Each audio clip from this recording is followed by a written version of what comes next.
Hi guys, I'm Mike. And I'm Stephen. And this is F1 Fanatics.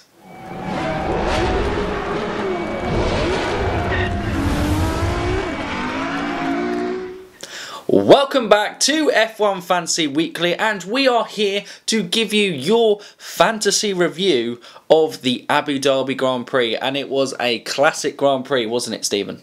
Sorry? The Grand Prix, it was a classic. What Grand Prix? The one that happened on Sunday. I'm trying to think. I just can't remember anything exciting happening on Sunday. Oh. Abu Dhabi. There was Norris and Perez on the last lap. Oh yes, and Sky were like midfield battle. Let's show it. Yeah, because they showed it about 20 minutes after the race. Cool. I'd gone. Sainz and Hulkenberg. Oh yeah, that was another battle that they also switched to 20 minutes after the race. Yeah, no, that was good. Yeah, anyway, Abu Dhabi Grand Prix wasn't a classic, but what we are here to do for you guys is this is our review on the podcast thing, our last one of the 2019 season for F1 Fantasy. So what we do in this show is give a quick intro to what F1 Fantasy is, then we will review, we'll give our kind of the top 5 scoring drivers from the week, yes, and Stephen didn't record the live scores. Whoa, Stephen didn't. Jeez, the blame game is out already. Yeah, well, I'd given up. I've given my opinion on Abu Dhabi. I'd give it up. Everything was done. So this is the F1 Fantasy Review podcast. No, but we will try and piece together the bottom 5 drivers, but we can give you the top 5 constructors. Top 5 drivers. Top 5 constructors. Top 5 constructors. And we'll give our general thoughts on the race. And our league covers most of the rest. Yeah. We'll do a full league run through. Yeah? Full league run through for the last race. Yeah. Okay, we'll do that. And yeah, obviously give you the final standings of the F1 Fanatics Fan League. And then, of course, we will end with the Kimi Moment of the Week. It has returned after, well, we saw in the comments last week that, it was shame on us for missing Kimi Moment of the Week. So we have 2 for you this week to make up for it. Bonus round. Bonus round for Kimi Moment of the Week. Bonus Kimi Moment of the Week. So, starting off, guys, we explain what F1 Fantasy actually is. And it is like any fantasy sport game where you get a budget. In this case, it is a $100 million budget to select your team. I presume it's going to be the same for next year because, the season's over now. So, it might change. But we'll update that years ago. But I assume the budget stays the same. You select 5 drivers and 1 constructor from your 100 million budget, and then they obviously join together to get points for you over the course of the weekend. And you try and beat your friends or globally against people on the league. So that is what F1 Fantasy is. And going back to the Abu Dhabi Grand Prix now, we will start off with the top 5 scoring drivers. Stephen, hit me. The guy that finished 20 seconds ahead of everyone. Actually, I don't know the full gap, but it's Lewis Hamilton. He was pretty dominant. No one else could be up there in points. He got 49 points. That's pretty good, actually. He literally, from the very beginning. Pole. He got another Grand Slam. And a Grand Slam is pole, fastest lap, win the race, and lead every single lap of the race. Pretty impressive. He's only got 6 of those in his career. Nice. Charles Leclerc came in second, 36 points. Charles came third. Oh, but we think he got streaks. Yes? Yeah. Sorry, who you think? Charles Leclerc. Yeah. Okay. Keep up with the roundup. Sorry. We're doing the top 5 drivers here. Sorry. Just because it's the last race of the season and we all fell asleep during it. I'm awake now. Try to stay awake during the final race review of the 2019 F1 season.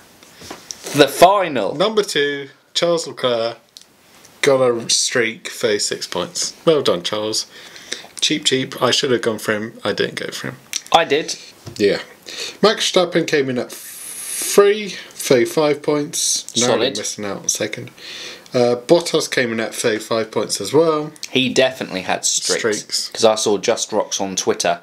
She keeps up with streaks better than us. So she told me about that. But I usually see that after we filmed. So it's useless. But next season we are definitely keeping on top of streaks. Yeah. Because we are nothing but professional. Yes, and number 5 was Sebastian Vettel. I was about to call him Valtteri Vettel, and then I was like, no, Sebastian Vettel. He got 23 points. Double V. Valtteri Vettel. So if you went in fairness, he could be a big Valtteri fan and could have called his new child Valtteri. And Valtteri Vettel was actually the 2040 world champion in F1. Yes. I've sidetracked there. So now we move on to the top 5 constructors, because the only one we can assume who was in the bottom 5 in terms of points scored would be Lance Stroll. Poor Lance, the only guy to retire. Yeah, but he did lock up and ruin Gasly's race. Yeah. So I won't be too for this one. I was hashtag Team Science, so I don't care. Oh well, you were hashtag Team Stroll, and in that situation, going yeah. Agent Stroll taking out Gasly. Yep. Worked out perfectly. So top 5 constructors. Mercedes came in at number 1, of course, 79 points. Red Bull came in at 2nd, 45 points. Ferrari came in at number 3 with 44 points. McLaren, then we dropped down to the midfield, which saw McLaren coming at number 3 with 21 points. And to wrap up the top 5, Racing Point with 17 points. So that's it. That's the top 5 constructors for Abu Dhabi. Pretty bog standard for the season. So basically, that did turn a little bit of normality, because obviously Brazil went a little bit crazy by having Toro Rosso, Alfa Romeo as the top 2.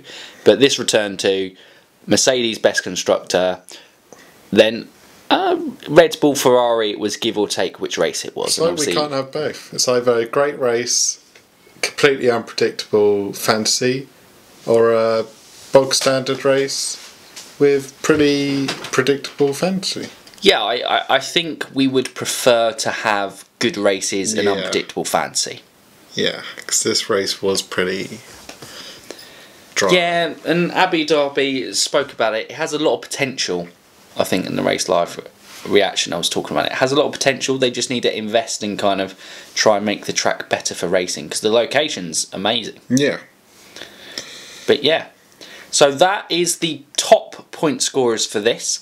And now I suppose we go on to some general thoughts of what we thought of the race. And Mercedes were kind of dominant, weren't they? Lewis was dominant. Valtteri probably was the only one who could have made that race exciting with a fight at the top, but obviously started from the back with an engine replacement after his last one blew up in Brazil. Yeah. He nearly got up there, but the midfield was exciting. It was. No. Right to the last lap. On the last lap, or the last 2-3 laps, it was exciting. Okay. Other than that, it was a Renault McLaren. Wait. No, yeah, it was that order. But then you had Perez and Kvyat with their one stops. They made work. Yeah, but they worked and they were quicker. Yeah. The McLaren Renault battle was just following each other around the track. Yeah. Until Hülkenberg messed up at the end. I think what we're trying to say is Stephen found the race boring. Just wasn't good. I don't know what last lap drama we didn't even get to see on the last lap, and it's a bit different watching the replays after. Yeah, you don't get the same buzz in that moment. It was a bit like Paul Ricard. I saw F1 TV, their service that doesn't get streamed in the UK. They actually had the lead of Lewis Hamilton go through 2 box screens of one of Perez taking Lando Norris, one of Sainz taking Hulkenberg, split screen on, which I don't understand why Sky can't do, because they certainly have the capability of doing it. And yeah, so it was a bit disappointing on that front, but yeah, that was kind of it. It was very predictable, but not very exciting for me. No, and I think if you'd gone with your safe picks this weekend, they certainly would have massively paid off. Although, not necessarily in the midfield. Perez and Kvyat, yeah. Well, I presume Norris did very well, well as well, because he finished 8th. Yes, yeah. But then, does he lose points because he went down 1 place from his qualifying position? Maybe. We can check. I can check what points he had now. Now, but he had 13 points. Okay. So he did better than Sainz. Yeah. Right. So guys, basically we now move on to our last roundup on our last look at the F1 Fanatics Fan League. Obviously, hopefully, we're hoping, you know, we've had 10, which has been absolutely fantastic. People coming in from the second half of the season. We'll hope to grow it a little bit more going in next year. So, Tomako Playtech Super Live, you are the inaugural champion of the F1 Fanatics Fan League. So, congratulations. Well done. We are... absolutely smashed it. You know... We're glad that you joined in the league, and you've been fantastic since the second half of the season. I've tried my best to chase you down. Yeah, there were moments that I'm sure he was worried and sweating, but he maintained his gap, and he also had room to play around with points after such a strong start at the blocks, because he was trying to pursue top 100, which I think unfortunately missed out on. But congratulations, 1,786 points. So there. Are we looking at their teams, or are we just kind of running down the fan league? Well, because this is the final race, we'll just do the final standings of the league. Yeah, that works for me. So in second place, who was second? That is yourself with 1,698 points. Well done. Not a bad effort. Yeah. So yeah, it's pretty good. Third was the Death Eaters, which I believe for a stage of the season was running in the top 10 overall F1 players. I know obviously he dropped off, didn't quite get his fancy picks right, but 1,585, still pretty impressive return. Still made the podium. Still made the podium. Unlike myself. Who was in fourth place with how many points? 1,527. Not bad. Just only 58 points behind that. Yeah. In the end. Not a bad pursuit. And then that top 4, we were kind of the Mercedes, Ferrari, Red Bull of the group. There was kind of quite a large gap between you and 5th place, who was Red Bull Gives You Wins. So Zach coming in 5th place, congratulations, 1,340, overtaking Mark in the last race. He had a bit of a surge towards the end, Zach. Yeah, he did. His team kind of all fell into place. So overtaking Mark there, and obviously Mark was in 6th place, and he scored 1,333. Quite a nice number to end up on. I imagine obviously Ricciardo and Norris didn't do great for him in that last race, probably where it went down. Yeah. Turboed Ricciardo, 8 points. But here's comes the real shock in the league. We have 7th place, Force Lebanon Ferrari coming in 1,161. And just a couple of weeks ago, he was bottom of the league, I believe. Yeah, so fair play.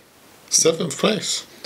Yeah, so fantastic. Congratulations. I think that's Heidi through that. Well done. And in 8th place is the F1 debate show with... oh, sorry, I've lost it.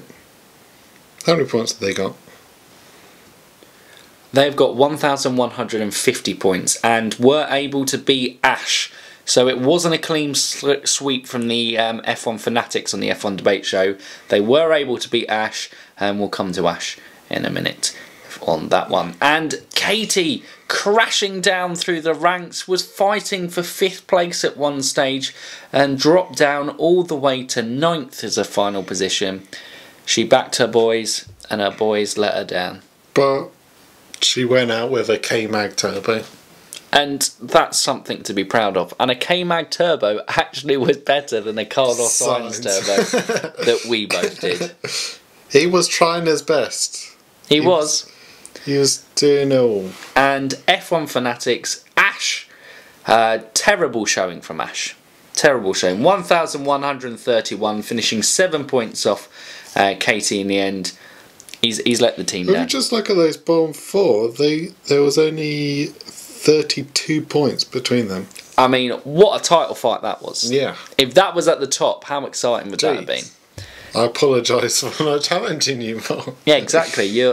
What were you playing at? But next year, who knows what plays out. But guys, that is a roundup of the F1 Fanatics Fan League. Thank you for everyone who took part in the F1 Fanatics Fan League. We really do appreciate your support. Yeah, it's great. Yeah, and hopefully we can, you guys all come back for it next year, and hopefully, you know, it will expand and grow next year a little bit as well, and we'll obviously be running through there. So, yeah, well, we've got weekly shows. We're still keeping it going all the way to next season. Exactly. The plan is to go F1 Fantasy Weekly every week through the winter break. Which means we're going to review Abu Dhabi every week. Exactly. That's all we've got. No, the next time out, obviously, we'll be doing a season review. Yeah, we'll do a couple of season reviews. Yeah, we'll see how we can drag that one out. Look ahead till 2020. Give our thoughts on what we'd like to see change in fantasy, and then we'll probably ask actually some questions. So if you guys have any ideas in the comments below, feel free to comment of what you would like to see in F1 Fantasy, or what you would like us to discuss in terms of F1 Fantasy, maybe an explanation of rules or anything like that in preparation for next year. Give us that, we'll be happy. We've got plenty of time and plenty of videos to fill in this, so yeah, we'll come along for the ride and go from there. Yeah. But that rounds up, obviously, a very brief one of the Abu Dhabi Grand Prix, because there was a real brief discussion point. Yeah. Really, there wasn't really too much to kind of get in depth. There wasn't too many surprises. I didn't capture the full. I'll hold my hand up. It's another public apology. We're going to be better next year. It's becoming a common theme. We're going to improve next year. Yeah. We're going to be better people. 2020 is new year, new me. Cliche. We're going to be better. 2020 is going to be where it's at. This was 2020 the pre-season. It's when F1 Fantasy Weekly becomes the show. The show. The show. Not a show. The show. The show. And it only seems fair that in our final race review of the 2019 season, we have got a moment. We've got 2 moments of Kimi Moments of the Week. Our first moment of the week, I will put up a picture on screen. A big thank you to Katie, massive support of the channel, and yeah, she gave us obviously this framed picture of Kimi Räikkönen overalls, or kind of, I think it's like a print of them, with a signature as well. So that is a very good Kimi moment of the week, and if you watch the videos with me and Ashin when we record in the attic room there, it will be making an appearance in our videos from there, from regularly on. And the second one, more of a comedy, and more the way we're going to go with Kimi Moments of the Week, is we're going to find a story about Kimi Räikkönen throughout his career. There's been multiple. And we're going to give... They might be short, they might be long. This one's short.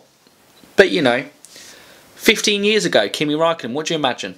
15 years, he was a bit younger. He's probably out and about enjoying himself with his mates. I mean, having a few drinks. Yeah, I mean, because we've seen Kimi Räikkönen, obviously, when he crashed out at Monaco one year, he just left and went and had drinks on a boat with his friend in Monaco. Yeah, you know, that's what you do. But, you know, F1 drivers, they need to switch off, don't they? Yeah, exactly. Yeah. They need to relax a bit. Let off some steam. They certainly do. And, you know, with Kimi, he was in Gran Canaria. And, you know, he's young. And when, you know, you go to nightclubs, don't you? Yeah, exactly. Yeah. And you know, sometimes if you go to a nightclub, you know, if you're single, you might, who knows, you might kind of maybe look to go home with someone, or you might leave with your mates. That'd be the usual things you'd leave with, wouldn't you? Yeah. That would be a successful night. Or there is a third option, of course. What would that be? Well, it'd be with a dolphin, of course. A live dolphin? No, come on now. An inflatable dolphin. Oh, yes! Oh, an inflatable dolphin. So 15 years ago, this was courtesy of Matt Bishop. I know he's involved within motorsport a lot. I think he's on the board of the W Series as well, but he's been involved in motorsport a long time. But yes, I will read you the tweet for you guys. So 15 years ago, Kimi Raikkonen apologised after being seen riding an inflatable dolphin outside Gran Canaria nightclub. "I'm sorry," he said. When pressed, he added, "I had a few drinks. I was dancing. You know, as you do. Why was I riding an inflatable dolphin? Because why not?" Boom. Kimi Raikkonen, Kimi moment of the week. That's it. That's it, guys. That's it for the 2019 season, apart from obviously the season review where we look back at everything. But that is the Kimi moment of the week. That is it for this episode. Hope you guys have enjoyed. If you've liked it, give it a thumbs up. Comment down below on what we're commenting down below this time, Stephen. What would you leave a nightclub on? What would you leave a nightclub on? Because what would you leave a nightclub on in the Yas Marina circuit to make the race more entertaining for you? Jeez, yeah. Do we need next year at the Yas Marina season finale, instead of the drivers driving a last race, it is a one-lap sprint race on different inflatable animals? Is this the finish to an F1 season that we need? We don't need Formula E gimmick fan boosts. We need inflatable driver races. Yeah. And if you are new around here and you like this and you don't think we're completely mental, or you like other content that we do, but hopefully you like this one too. It's more light-hearted and a bit of fun to end off with. Like I said, we will be back hopefully every Wednesday over the course of your winter break, hopefully helping you through the long break it is between the next Grand Prix, obviously back in Melbourne. Only 104 days. Only 104 days. 114, I think. Was it 104? I think it's 104. Oh, fair enough. Might be less, could be more. You can also comment below what exactly the day is. We're struggling. The usual correct us comment. The break is too long. It's too long. But anyway, guys, for now, you F1 fans, keep racing.